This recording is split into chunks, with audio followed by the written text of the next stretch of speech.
जय हिंद कैडेट्स। हमारा आज का टॉपिक है फील्ड क्राफ्ट। इस नोट में हम जानेंगे फील्ड क्राफ्ट की परिभाषा, आड़ एवं उसके प्रकार, चीज़ें क्यों दिखाई देती हैं, कंसीलमेंट एवं कैमोफ्लेज में अंतर, उनकी परिभाषाएं भी, दूरी का अनुमान लगाने वाली विधियाँ, दूरी कब असल से अधिक आंकी जाती है तथा कब असल से कम आंकी जाती है, जमीन का प्रकार और ज़मीन का वर्णन किस तरह से करते हैं। ठीक है, हाथ से डिग्री नापने का तरीका। तो ये कुछ टॉपिक हैं जो हर साल बीओसी सर्टिफिकेट के पेपर में बार बार रिपीट हो रहे हैं और फील्ड क्राफ्ट में यही सारी चीज़ें हम पढ़ते हैं। तो ये जो पूरा आज मैंने नोट तैयार किया है, ये आपकी फील्ड क्राफ्ट की सारी चीज़ों को कवर करेगा। बैटल क्राफ्ट जो फील्ड क्राफ्ट के साथ हम पढ़ते हैं वो अगले वीडियो में कवर करूँगा। ये वीडियो कुछ बड़ी होगी, लेकिन फिर भी आप इसे अंत तक ज़रूर देखें ताकि फील्ड क्राफ्ट से रिलेटेड आपके सारे फैक्ट जो हैं वो सारे जो नोट है आपकी जो भी कन्फ्यूजन वगैरह हैं वो सारे क्लियर हो जाएँ। आप इसे नोट कर सकते हैं, इसकी लिंक मैं डिस्क्रिप्शन बॉक्स में डाल दूँगा। और चलिए वीडियो शुरू करते हैं। वीडियो शुरू करने से पहले यदि आपने हमारे चैनल को सब्सक्राइब नहीं किया है तो चैनल को सब्सक्राइब कर लें, और यदि वीडियो अच्छी लगे तो इसे लाइक और शेयर ज़रूर करें। सबसे पहले आप जानिए फील्ड क्राफ्ट की परिभाषा क्या होती है। फील्ड क्राफ्ट वह कला है जिसके द्वारा सैनिक भूमि के सभी प्राकृतिक एवं कृत्रिम साधनों का उपयोग करते हुए अपनी न्यूनतम शक्ति से दुश्मन को अधिकतम हानि पहुंचा सकता है। इसे हिंदी में भूमि कौशल या क्षेत्रकला कहते हैं। ठीक है, तो ये जो फील्ड क्राफ्ट है आपको पता होना चाहिए फील्ड क्राफ्ट हमें क्यों पढ़ाई जाती है एनसीसी कैडेट को। तो उसमें सीधा सा ये अर्थ उसका निकलता है ताकि हमें हमारे पास जो चीज़ें होती हैं हम उसका उपयोग करके अपनी न्यूनतम पावर से, मतलब कम से कम काम में हम ज़्यादा से ज़्यादा दुश्मन का नुकसान करें। इसलिए हमें फील्ड क्राफ्ट पढ़ाई जाती है। बस शब्दों का खेल है, आप अपनी लैंग्वेज में आराम से इसे लिख सकते हैं, चाहे तो ये भी लिख सकते हैं। चलिए आगे है आड़ की परिभाषा। आड़ जो है यानी कि कवर एक मेन रोल निभाती है युद्ध के टाइम पे। तो एनसीसी कैडेट को फील्ड क्राफ्ट में आड़ भी पढ़ाई जाती है। तो आड़ की परिभाषा पहले आप जानिए। भूमि की कोई भी प्राकृतिक या कृत्रिम संरचना जो हमें शत्रु की दृष्टि एवं फायर से सुरक्षा प्रदान करे, आड़ कहलाती है।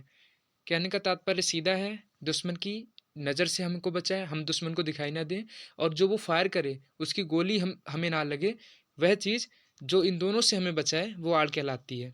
जैसे चट्टान, टीला, खंडर, दीवार या टूटी फूटी ज़मीन। ठीक है, इसके अंदर या पीछे हम जब जहाँ भी छिप जाते हैं तो हम दुश्मन की नज़र और उसके फायर दोनों से बच सकते हैं। ठीक है, अब आड़ के प्रकार। आड़ दो प्रकार की होती है। ठीक, नज़र की आड़ और फायर की आड़। विस्तार से देखें। नज़र की आड़ वे वस्तुएं जो हमें दुश्मन की नज़र से बचाती हैं। नाम से ही पता चल रहा है नज़र की आड़, जो हमें दुश्मन की नज़र से बचाए, मतलब हम दुश्मन को दिखाई ना दें। जैसे कि उदाहरण मैंने लिख रखा है, जैसे कि झाड़ियाँ या पेड़ पौधे। आप झाड़ियों के पीछे छिप जाए, दुश्मन आपको नहीं देख पाएगा क्योंकि आप झाड़ियों के पीछे हैं। लेकिन ये आपको फायर से नहीं बचा सकती, गोली चलाएगा अंधाधुंध तो जाहिर सी बात है झाड़ियों को पार करके गोली आपको लगेगी। आगे फायर की आड़ वे वस्तुएं जो हमें हमारे दुश्मन के फायर से बचाती हैं, फायर की आड़ कहलाती हैं। जैसे दीवार, मोटे तने का पेड़, चौड़ा खंबा, वंकर आदि। तो ये है फायर की आड़। ठीक है, तो फायर की आड़ आपको दुश्मन के फायर के साथ साथ दुश्मन की नज़र से भी बचाती है, जबकि नज़र की आड़ आपको दुश्मन के फायर से नहीं बचा सकती। इसलिए किसी भी सैनिक को आड़ का प्रयोग सोच समझ कर करना चाहिए। यदि खालिस्तान या सही गलत में आ जाता है कोई क्वेश्चन कि यदि ऐसे ही क्वेश्चन पूछ लिया जाए कि फायर मतलब फायर के समय या फिर फायरिंग के टाइम पे या युद्ध के टाइम समय पे जो सैनिक होता है उसे किस हिसाब से आड़ का प्रयोग करना चाहिए, तो आप इसे लिख सकते हैं। या कोई पूछ ले कि फायर की आड़ और नज़र की आड़ में क्या अंतर है, तो आप ये चीज़ वहाँ पे लिख सकते हैं कि फायर की आड़ हमें फायर और नज़र दोनों से बचाती है, जबकि नज़र की आड़ हमें सिर्फ नज़र से बचाती है, फायर से नहीं बचाती है। ठीक है, चीज़ें क्यों दिखाई देती हैं, ये जो टॉपिक है काफ़ी इंपॉर्टेंट है और हर बार रिपीट होता है। तो इसके नंबर आपके पक्के हैं, आप इसे एक बार देख लीजिए। इसमें 8S और 1M है, जो कि मैंने लाइन से लिख रखा है। आप इंग्लिश में याद कर लें तब भी बढ़िया है, हिंदी में तब भी। मैं 8S प्लस 1M का मतलब समझा दूँ।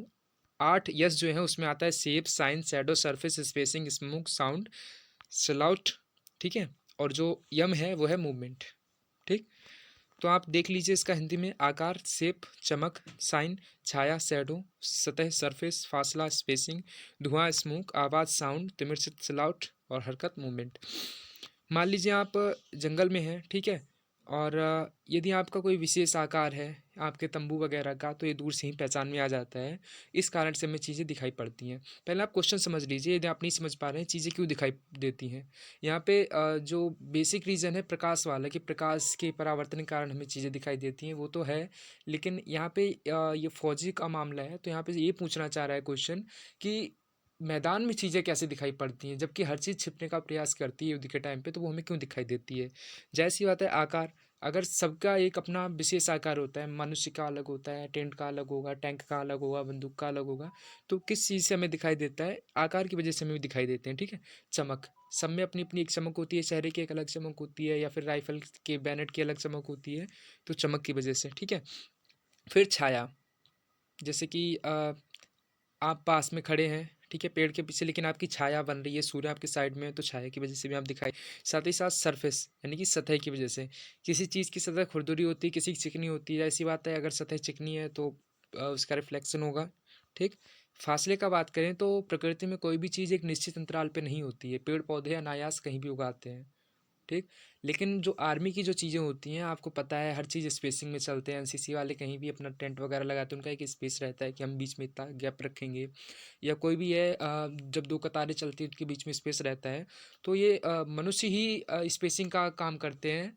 प्राकृतिक रूप से कहीं पे भी स्पेसिंग फॉलो नहीं होती है, कोई भी पेड़ पौधा स्पेसिंग से नहीं उगता है, तो ये ध्यान आकर्षित करते हैं, ठीक। धुएं की बात करते हैं, धुआं वहीं पर होगा जहाँ पे आग लगी होगी, और आग का उपयोग मनुष्य अधिकतर करता है, तो ये भी एक तरह से आकर्षित करता है, ठीक है। तो आवाज़, साउंड, जहाँ पे आदमी रहेगा वहाँ पे थोड़ी बहुत आवाज़ तो ज़रूर होगी, तो ये चीज़ें हैं जो पहचानती हैं। साथ ही साथ एक है तिमिर चित्र।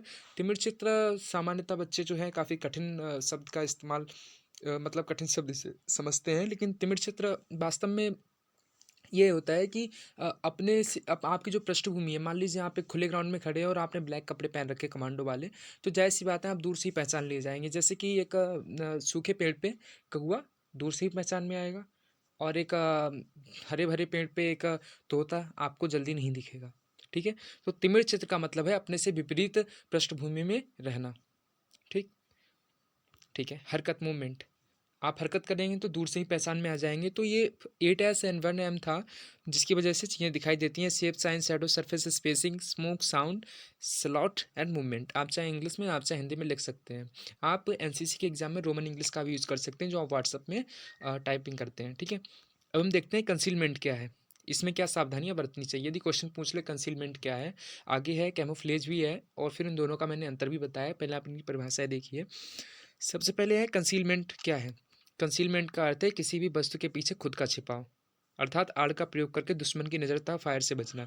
कंसीलमेंट जहाँ भी पूछा जाए आप सीधे कह देना कि आड़ का प्रयोग करके दुश्मन की नज़र तक का फायर से बचना ही कंसीलमेंट है, ठीक है। कंसीलमेंट करते समय निम्न बातों का ध्यान रखना चाहिए, यदि पूछी जाए तो आप लिख सकते हैं, अन्यथा आप सिर्फ इन्हें ऐसे ही देखें। नज़र से बचने के लिए नज़र की आड़ का इस्तेमाल किया जाए, फायर से बचने के लिए फायर की आड़ का इस्तेमाल किया जाए। मैंने पहले भी कहा है कि फायर की आड़ आपको फायर और नज़र दोनों से बचाएगी, जबकि नज़र की आड़ आपको सिर्फ नज़र से बचाएगी, फायर से नहीं। तो सैनिक जब भी युद्ध भूमि में हो तो वो आड़ का जब भी इस्तेमाल करे तो उसे सोच समझ कर करना चाहिए। ऐसा नहीं फायरिंग चल रही है और वो झाड़ियों के पीछे जाके छिप जाए। चलिए आगे देखते हैं। हो सके तो आड़ के मध्य से अथवा दाएँ या बाएँ से देखें, आड़ के ऊपर से कभी ना देखें, क्योंकि आड़ के ऊपर से देखने से आपका हेड सबसे पहले ऊपर आएगा, और अगर आपका हेड ऊपर दिखाई पड़ता है तो वो सीधा आपके दिमाग के बीचों-बीच में ही गोली मार देगा, मस्तिष्क पे ही गोली मार देगा। तो आपको ऊपर से नहीं देखना है, दाएँ-बाएँ से देखना है, ठीक है? या बीच में कहीं पे छेद है, आप वहाँ से देख सकते हैं। ठीक, हरकत ना करें, ज़्यादा हरकत ना करें, जहाँ छिपे हैं वहीं छिपे रहें, ताकि दुश्मन को आपके होने का भ्रम हो, या फिर वो भूल जाए कि, या ये भी मान सकता है कि आप हताहत हो गए हैं, आपको कुछ कैजुअल्टी हो गई है, तो आप ज़्यादा हरकत ना करें। अपने से विपरीत रंग वाली पृष्ठभूमि से बचें। यदि आप ब्लैक कपड़े पहने हैं तो आप खुले मैदान में ज़्यादा ना घूमें, ठीक है? या फिर और भी जैसे वाइट है तो आप रात में ज़्यादा चमक वाले कपड़े ना पहने, तो इस तरीके से विपरीत रंग वाली पृष्ठभूमि से बचें। अब आते हैं कैमोफ्लेज के बारे में। कैमोफ्लेज में प्राकृतिक एवं कृत्रिम वस्तुओं के द्वारा अपने आप को तथा अपने हथियार को इलाके के मुताबिक बनाया जाता है, ताकि दुश्मन को बिना पता चले हम उसके नज़दीक पहुंच सकें और उस पर अचानक हमला कर सकें। साथ ही साथ कैमोफ्लेज हमें दुश्मन की नज़र से भी बचाता है। तो कैडेट्स, कुल मिला जुला के ये है कि हम कैमोफ्लेज जो है उसमें हम अपने आप को बदल लेते हैं अपनी परिस्थिति के अनुसार। यदि हम रेगिस्तान में हैं तो हम खाकी कलर की वर्दी पहनेंगे, क्योंकि हमारी खाकी कलर की वर्दी वहाँ पे मैच हो जाएगी, जैसा कि बीएसएफ पहनती है, जो वहाँ पे लगी रहती है रेगिस्तान में वो। या बर्फीले में, ग्लेशियर में तो वाइट कलर की पहनेंगे, आपने देखा होगा ज़्यादातर आर्मी ऑफिसर्स को वाइट कलर की पहने हुए। यदि हम जंगल में घूम रहे हैं तो हमारे पास ग्रीन कलर की वर्दी होगी। और जब युद्ध का टाइम होता है या फिर हम कभी प्रैक्टिस करते हैं, तो उस टाइम पे हम अपने आप को पूरा झाड़ियों से और जाल नेट वगैरह से कवर कर लेते हैं, तो वो एक तरह का कैमोफ्लेज होता है। आगे हम देखते हैं कैमोफ्लेज और कंसीलमेंट में क्या अंतर है। पहले हम देख ले रहे हैं कैमोफ्लेज करते समय कुछ सावधानियाँ। क्या सावधानी बरतनी चाहिए वो मैंने लिख रखी हैं। कैमोफ्लेज के लिए इस्तेमाल की गई वस्तुएं पृष्ठभूमि से मिलनी चाहिए। आप मैंने बताया रेगिस्तान में है तो खाकी, जंगल में है तो ग्रीन, और ग्लेशियर के आसपास हैं तो आपको वाइट कलर पहनना चाहिए। हवा द्वारा गिरे हुए पत्तों का इस्तेमाल ना करें, उनके स्थान पर ताजे पत्ते या झाड़ियों का इस्तेमाल करें। ठीक है। हवा द्वारा गिरे हुए पत्ते सूखे होते हैं, मुरझाए हुए होते हैं, वो दूर से ही पता चल जाएगा कि यहाँ पे कोई घूम रहा है। अनावश्यक हरकत ना करें। ठीक है। अपनी शक्ल को रंगे, शक्ल को जो है छिपाने का प्रयास करें। अपने पास मौजूद सभी चमकीली चीज़ों को छिपाएं, जैसे कि राइफल का बैनट वगैरह, इसको आप कवर करें। ठीक है। धीमे चलें, क्षैतिज रेखा से बचें, दुश्मन के सामने आने से बचें। कैमोफ्लेज की वस्तुओं को समय तथा परिस्थिति के अनुसार बदलते रहें। यदि आप जंगल से निकल कर रेगिस्तान में जा रहे हैं, मतलब खुले ग्राउंड में, या और कहीं मतलब आपका परिवेश बदल रहा है, तो आप उस हिसाब से अपना कैमोफ्लेज भी बदलते रहें। आइए अब हम देखते हैं कि जो कंसीलमेंट और कैमोफ्लेज है तो उसमें क्या अंतर है। आप साफ तौर पे देख पा रहे हैं, मैंने पहले भी समझा रखा है कि कंसीलमेंट में हम आड़ का प्रयोग करके अपना बचाव करते हैं, जबकि कैमोफ्लेज में हम अपने आप को परिस्थिति के अनुसार बदल लेते हैं। हमारे आसपास की जो पृष्ठभूमि है हम उसके हिसाब से हो जाते हैं। तो कंसीलमेंट और कैमोफ्लेज में आपको कन्फ्यूज नहीं होना है। मैंने पूरा एकदम क्लियर कर रखा है कि कंसीलमेंट हम सिर्फ छिपाव करते हैं अपना आड़ के पीछे या फिर कैसे भी करके, लेकिन कैमोफ्लेज में हम अपना परिवर्तन कर लेते हैं, अपने आप को अपनी पृष्ठभूमि के अनुसार बदल लेते हैं, अपने बैकग्राउंड के अनुसार बदल लेते हैं, जैसे कि एक गिरगिट करता है। ठीक है। चलिए अब आगे है दूरी का अंदाज़ा लगाने की विधियाँ। जैसा कि मैं पहले बता चुका हूँ आपको कैडेट्स, कि ये सारे टॉपिक जो हैं बार बार रिपीट हो रहे हैं, तो आप इसमें से किसी को भी छोड़े ना। मैं आपको सजेस्ट कर रहा हूँ आप इनका नोट्स बनाएं, बार बार उनका रिवीजन करें, क्योंकि ये आपके पक्के नंबर हैं। दूरी का अंदाज़ा लगाने की विधियाँ। एक सैनिक को दूरी का अंदाज़ा लगाना बखूबी आना चाहिए। मैंने लिख रखा है कि क्यों आना चाहिए, दूरी का अंदाज़ा लगाना ही क्यों, ताकि वह अपने टारगेट पर कारगर फायर डाल सके। यदि आपको अपने और टारगेट के बीच की दूरी नहीं पता है तो आप उस पर कारगर फायर नहीं डाल सकते। मान लीजिए आपकी वेपन की रेंज 400 मीटर है और दुश्मन 500 मीटर पे है, तो आप कितना भी फायर कर लें उस तक गोली नहीं जाने वाली, आपकी सारी गोलियां बेकार हैं। ठीक है। अपने तथा टारगेट के बीच की दूरी का अनुमान लगाने की निम्नलिखित 6 विधियाँ हैं।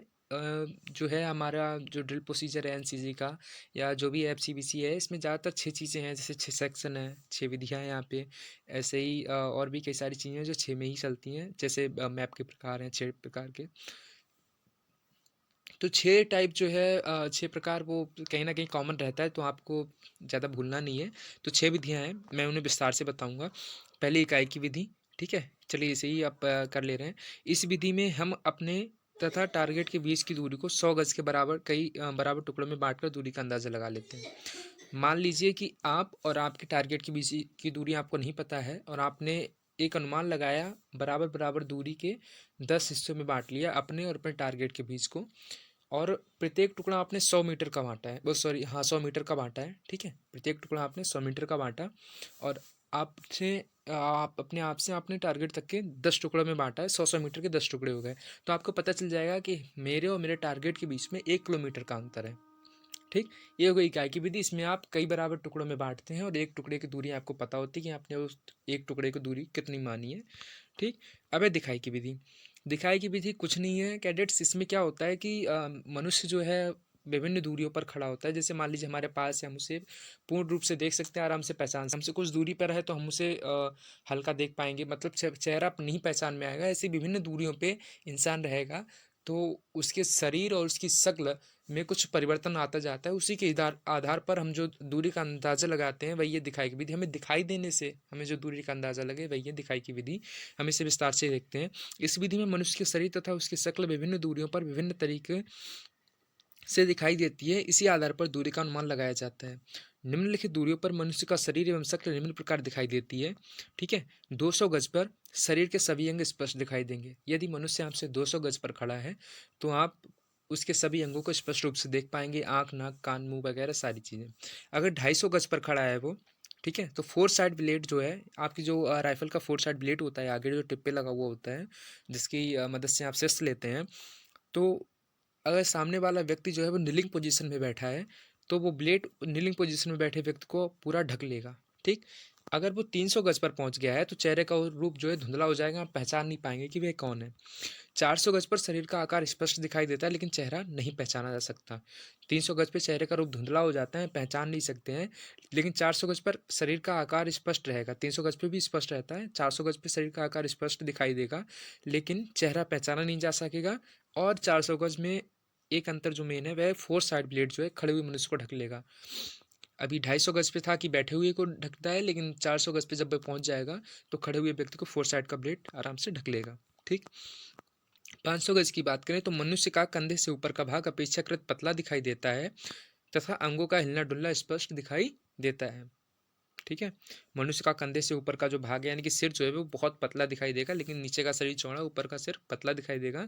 और अंग अगर वो हाथ पैर अपने डुलाएगा तो वो आप आराम से देख सकते हैं। ठीक है। 600 गज मनुष्य का सिर एक बिंदु की तरह दिखाई देता है तथा कंधे से नीचे का भाग पतला दिखाई देता है। 600 गज पर मनुष्य का सिर एक बिंदु एक पॉइंट की तरह हो जाएगा और कंधे का जो नीचे का भाग है वो पतला हो जाएगा। ठीक है। तो ये है हमारी दिखाई की विधि। इससे पहले हमने इकाई की विधि को कवर किया। अब अगली है हमारी ब्रिकेटिंग विधि। इस विधि में टारगेट की अधिकतम और न्यूनतम दूरी का अनुमान लगाकर उसका औसत निकाल लेते हैं।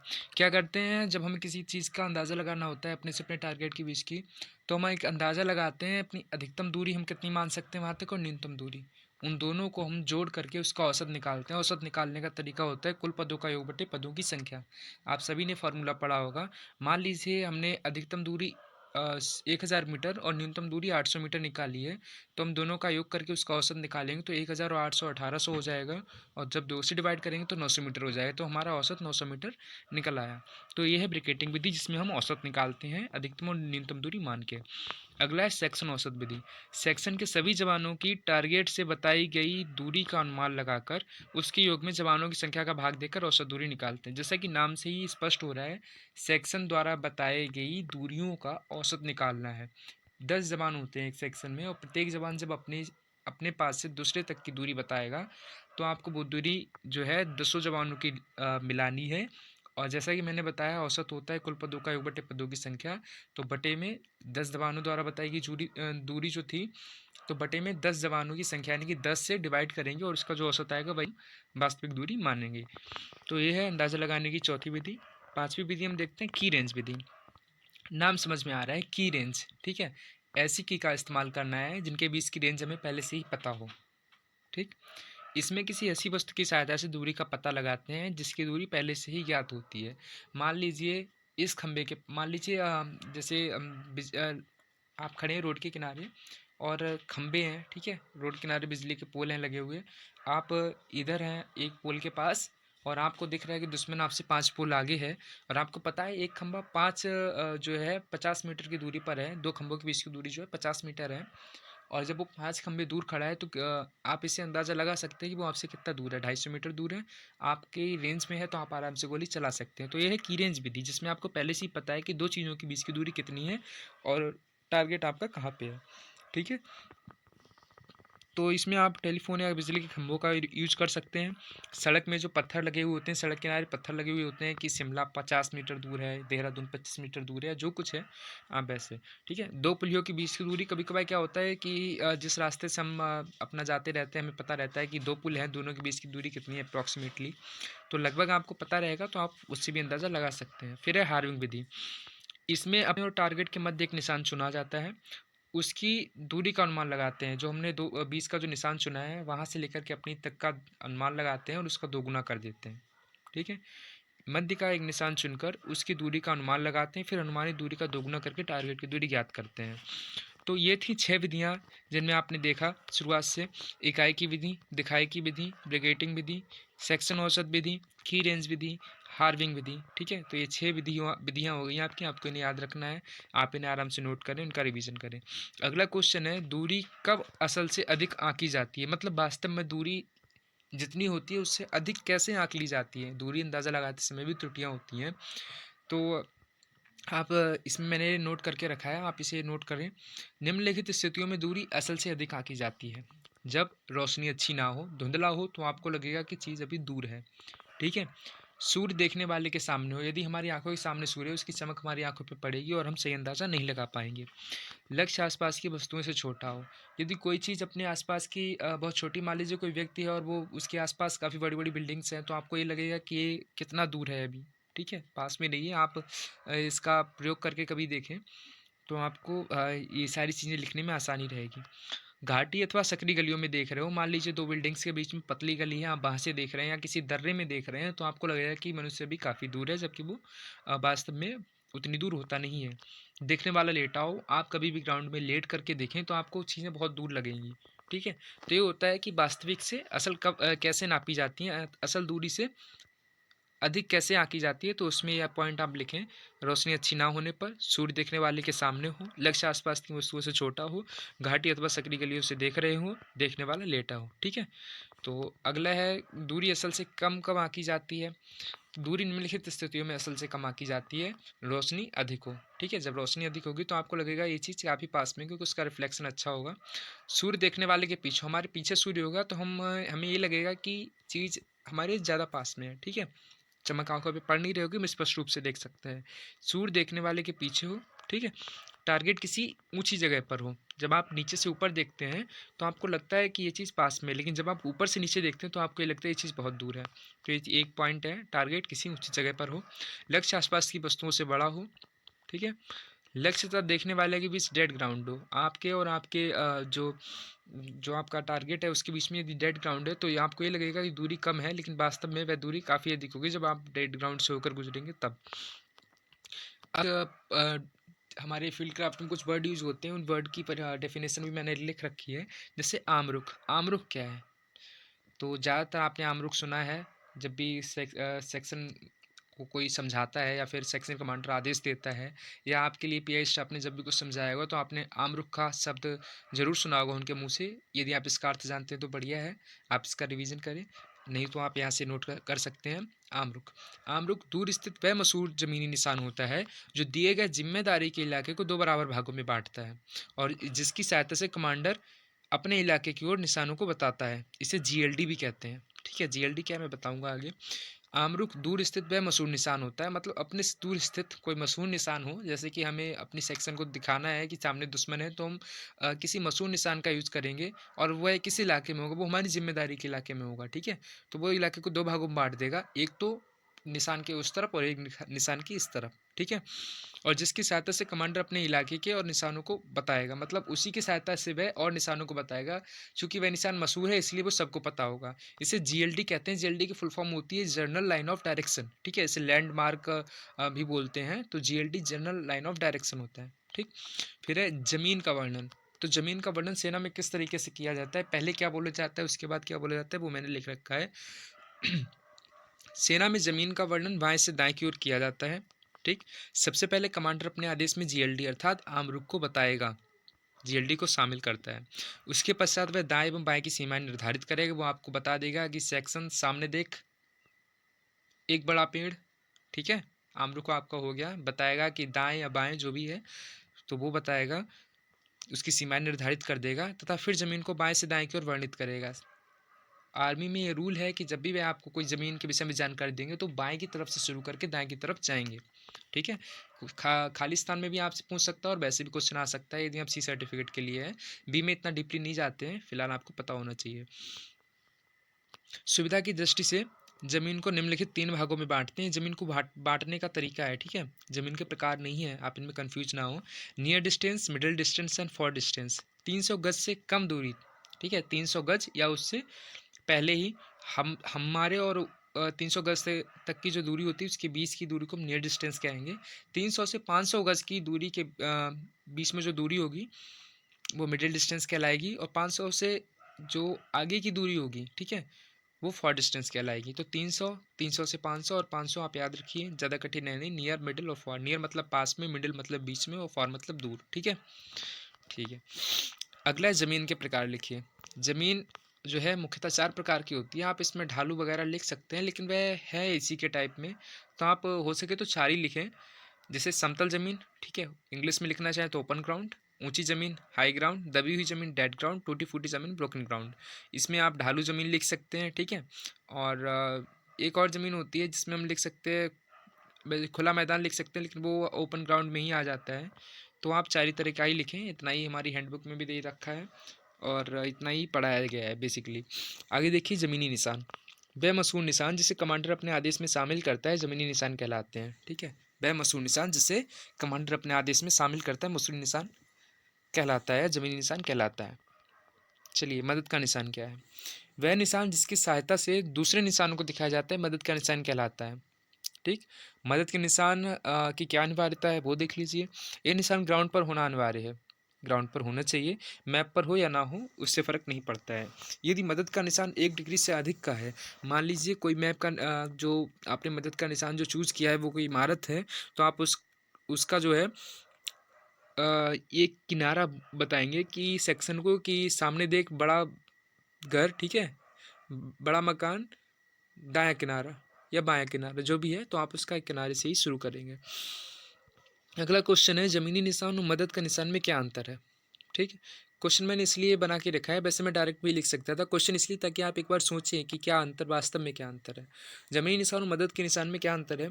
ज़मीनी निशान फैला हुआ हो सकता है, लेकिन मदद का निशान फैला हुआ नहीं होना चाहिए, और यदि मदद का निशान फैला हुआ है तो उसका एक किनारा ही लिया जाए। ठीक है? यदि 1 डिग्री से फैला हुआ है तो उसका एक किनारा लिया जाएगा। तो मदद का निशान सदैव दिखाई देता है जबकि ज़मीनी निशान दिखाई दे, यह आवश्यक नहीं है। ठीक है, क्योंकि ज़मीनी निशान कभी-कभार ऊबड़-खाबड़ ज़मीन में छिपा हुआ भी हो सकता है, लेकिन मदद का निशान हमें हमेशा दिखाई देना चाहिए ताकि हम शुरुआत का जो ऑर्डर है या जो कमांड है वो हम आराम से समझ सकें। फिर है मदद के निशान की सहायता से दूसरे ज़मीनी निशान बयान किए करते हैं, लेकिन ज़मीनी निशान सिर्फ ऑपरेशन की ज़ुबानी हुक्म में ही इस्तेमाल किए जाते हैं। चलिए ज़्यादा डीपली हो गया। अब देखिए टारगेट क्या है? वह निशान या जगह जिस पर फायर करने का आदेश दिया जाता है उसे टारगेट कहते हैं। ठीक है? हमें जो हुक्म दिया जाता है कि हमें जहाँ पे अपना कारगर फायर डालना है, जो पॉइंट में बताया जाता है, वही हमारा टारगेट होता है। हमें बोला जाता है कि सामने दुश्मन है, हमें उस पे फायर करना है, तो वो हमारा टारगेट है। ठीक? टारगेट को बयान करने का क्या तरीका है? ये क्वेश्चन पूछा जाता है, इसकी फुल फॉर्म भी आती है। इसका शॉर्टकट तरीका है ग्रेड, जिसे आप लिख सकते हैं GRAD ग्रेड। ठीक है? तो इसकी फुल फॉर्म होती है group, range, add and description of target. तो आप समझ सकते हैं कि हमें जो टारगेट हम बयान करते हैं उसको किस हिसाब से करते हैं। सबसे पहले हम ग्रुप बताएंगे उसका, ठीक है? उसके बाद हम रेंज बताएंगे, फिर ऐड यानी कि मदद के निशान के साथ हम उसका डिस्क्रिप्शन करेंगे, मतलब टारगेट का वर्णन करेंगे। तो ये एक प्रकार है group, range, add and description of target का, कि एक तरीके से ही हम किसी टारगेट को बयान करेंगे। आगे हमने लिख रखा है कि सरल टारगेट को बयान करने के कितने तरीके हैं। तो पहला है बयान द्वारा इंगित करना, मतलब हम साधारण रूप से बयान द्वारा इंगित करेंगे कि सामने दुश्मन। ठीक है? दूसरा है दिशा अथवा रेंज, या दोनों के द्वारा। हम दिशा की बात करें कि सामने, ठीक है, दाहिनी ओर या बाईं ओर, ठीक है, जो भी हम दिशा को यूज करें, या फिर रेंज को 600 मीटर सामने दुश्मन, या 600 मीटर दाएं या बाएं, हम ऐसे भी कर सकते हैं। तो दोनों का यूज हो जाता है, दिशा और रेंज दोनों का। रेंज का अर्थ होता है दूरी। ठीक है? अब इसके बाद अगर क्वेश्चन पूछ लें आपसे, ये तो सरल टारगेट का हो गया दो तरीके से, एक बयान द्वारा और दूसरा हो गया दिशा या रेंज द्वारा। तीसरा है कठिन टारगेटों को, मतलब ये नया क्वेश्चन है, कठिन टारगेटों को बयान करने के कितने तरीके। तो आप लिख सकते हैं रेफरेंस द्वारा कर सकते हैं, ठीक है, यानी मदद के निशान द्वारा। रेफरेंस पॉइंट जो होता है मदद का निशान होता है, या आमरुख द्वारा, ठीक है, GLD द्वारा, जैसे मैंने बताया आपको। घड़ी की सुई द्वारा, जैसे हम बोल सकते हैं सामने बड़ा पेड़, 3 बजे दुश्मन। तो आप ये घड़ी की सुई द्वारा भी आप उसको प्रदर्शित कर सकते हैं, घड़ी के द्वारा भी। डिग्री की सहायता से आप डिग्री का यूज करके भी कर सकते हैं। डिग्री आप अपने हाथ से नाप सकते हैं, अपनी राइफल के बैनर से नाप सकते हैं, या फिर एक्चुअल डिग्री चाहिए तो आप कंपास से भी नाप सकते हैं। तो ये है कि डिग्री की सहायता से। फिर दिशा का तरीका, जैसा कि ऊपर मैंने यूज़ किया दिशा, आप यहाँ पे दिशा का भी यूज़ कर सकते हैं कठिन टारगेट बताने के लिए। अब टारगेट बयान करने का जो उसूल है वो आप देखिए क्या है इसमें उसूल। सदा आसान तरीका अपनाया जाना चाहिए, सदा आसान तरीका अपनाया जाना चाहिए टारगेट को बयान करने के लिए। फिर हम मुश्किल टारगेट का बयान करने के लिए जितनी ज़रूरत हो उतनी ही मदद दी जाए। अधिक मदद देना भी कभी कभार जो है आपके बयान को बेकार कर देता है। यदि आपने ढंग से टारगेट का वर्णन नहीं किया तो जाहिर सी बात है आपका यूनिट वहाँ पे सही फायर नहीं डालेगा, वह कन्फ्यूज हो जाएगा कि उसे फायर कहाँ पे डालना है। फिर है फौजी शब्दों का इस्तेमाल किया जाए, क्योंकि फ़ौजी शब्द जो है उनकी आदत पड़ी हुई होती है आर्मी वालों को, तो आप उन्हीं शब्दों का इस्तेमाल करें, आप ज़्यादा साहित्यिक शब्दों का इस्तेमाल ना करें। जो चीज़ उनकी समझ में आती है वही वर्ड वहाँ पे यूज़ किए जाएँ, तो इससे काफ़ी आसानी होती है। अब डिग्री की बात हुई थी तो मैंने यहाँ पे एक क्वेश्चन शामिल कर रखा है कि हाथ से कितनी डिग्री तक मापा जाता है, हाथ से कितनी डिग्री मापी जाती है। तो ये 2 क्वेश्चन हैं, आप इनमें कन्फ्यूज़ ना हो, दोनों क्वेश्चन अलग-अलग हैं, बस पढ़ने और समझने की है। मैंने पिछले वीडियो में भी आपको बताया, मैं इस वीडियो में भी आपसे कह रहा हूँ कि एनसीसी के एग्ज़ाम में ज़्यादातर चीज़ें कैडेट्स को आती रहती हैं, लेकिन क्वेश्चन को सही ढंग से पढ़ना और उसे समझना, यदि इसमें वो चूक कर देते हैं तो वो अपना नंबर गँवा बैठते हैं। लिखते हैं, सही चीज़ लिखते हैं, लेकिन क्वेश्चन जो है, जो पूछ रहा था उस वो चीज़ वो वहाँ पे नहीं लिख पाते हैं। अब अगर पूछा जाए आपसे हाथ से कितनी डिग्री तक मापा जाता है, तो आप यहाँ पे सिर्फ उसका आंसर लिखेंगे 19 डिग्री। ठीक है, 19 डिग्री तक ही मापा जा सकता है, इससे ऊपर हम नहीं माप सकते हैं। लेकिन अगर ये क्वेश्चन आए हाथ से कितनी डिग्री मापी जाती हैं, तो आपको सारी डिग्रियाँ लिखनी पड़ेगी, कितनी डिग्री मापी जाती हैं आ रहा है, बहुवचन है, कई सारी चीज़ें पूछ रहा है। आप लिखेंगे 1 degree, 3 degree, 5 degree, 8 degree, 12 degree और 19 डिग्री। आप ये जो है अपनी हैंडबुक में देख सकते हैं, प्रत्येक हैंडबुक में दिया हुआ रहता है। यदि नहीं है तो अभी टाइम है, बीओसी सर्टिफिकेट के एग्ज़ाम में अपने पीए स्टाफ से कंफर्म कर सकते हैं, अपने सीनियर से, अपने एनओ से पूछ सकते हैं। और 2 डिग्री भी मापते हैं, लेकिन कंफर्म नहीं था मुझे, इसलिए मैंने इसमें नोट नहीं किया। आप पूछ सकते हैं 1 डिग्री, 2 डिग्री, 3 डिग्री, 5 डिग्री, 8, 12 और 19। ठीक है, तो ये कुछ डिग्रियां हैं जिन्हें हम अपनी हाथ की उंगलियों की मदद से ज्ञात करते हैं, या पूछ सकते हैं अपने मतलब कंफर्म कर सकते हैं। मेरा उद्देश्य सिर्फ इतना है वीडियो बनाने का कि मैं आपको हर टॉपिक के विषय में बताऊं, ताकि आप उसके विषय में पढ़ें और अपने एग्ज़ाम की तैयारी बढ़िया ढंग से करें। क्रेडिट्स, तो ये था आज का हमारा वीडियो। और अगर ये नोट आपको पसंद आया है तो हमारे वीडियो को लाइक करें, शेयर करें और वहाँ तक पहुँचाएं जहाँ तक इसकी ज़रूरत है बच्चों को, ताकि कोई भी अपने बीएससी सर्टिफिकेट में फेल ना हो। मिलते हैं अगले वीडियो में एक नए टॉपिक के साथ, तब तक के लिए इसे नोट करें, इसका रिवीजन करें। जय हिंद।